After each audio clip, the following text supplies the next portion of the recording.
My name is Lee Will.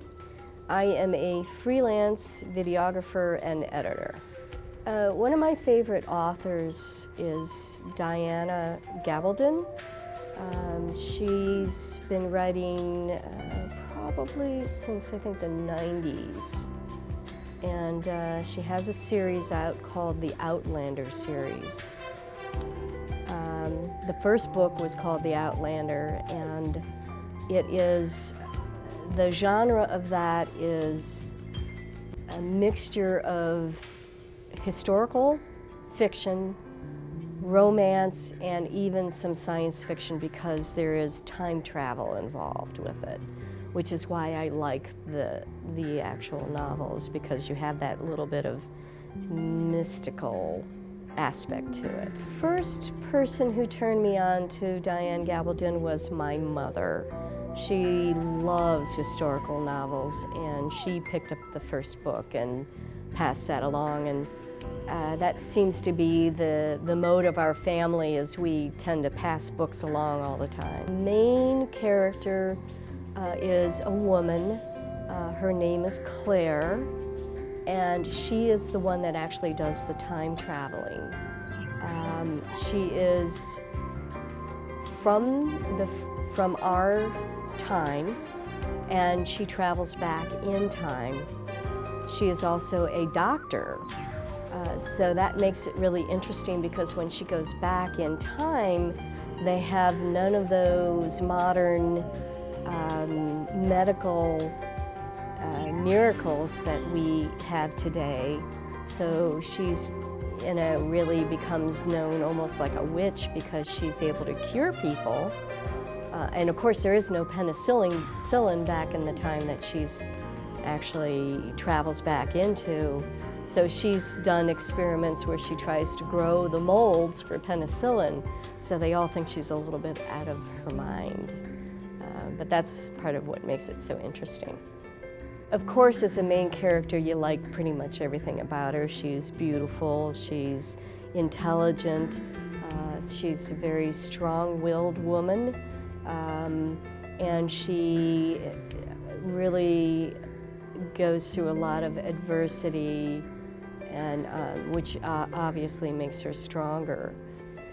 The very beginning of the series, the first thing that she actually encountered, because the first place that she actually traveled to was England, and it was through Stonehenge is where she actually traveled.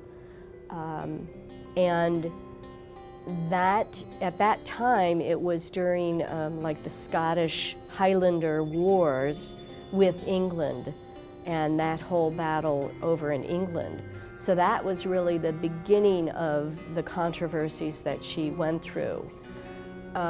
She fell in love with a Scottish gentleman, big, tall man with red hair, whom, of course, when she traveled, she had been married, but she probably thought she would never get back to her normal time. So she ended up marrying this Scottish gentleman, but then did end up going back in time. But of course was pregnant with the Scottish man's child, ended up giving birth to that child in the current time, and eventually does travel back into time. But through all of this, her husband in Scotland, whose name was Jamie Fraser, ended up being imprisoned for a great deal of time, and then traveling down into, across the ocean into the Jamaicas, and then ended up eventually in the mountains of North Carolina, which is where the last book ended. But through all of this, it was the going back into the normal time, and then not getting, and then missing, really being more in love with with Jamie, who's actually in the historical time, and trying to get back with him, and then of course her daughter, who ends up growing up and getting married, and her doing some time traveling, and it's very interesting, that whole time travel part of it.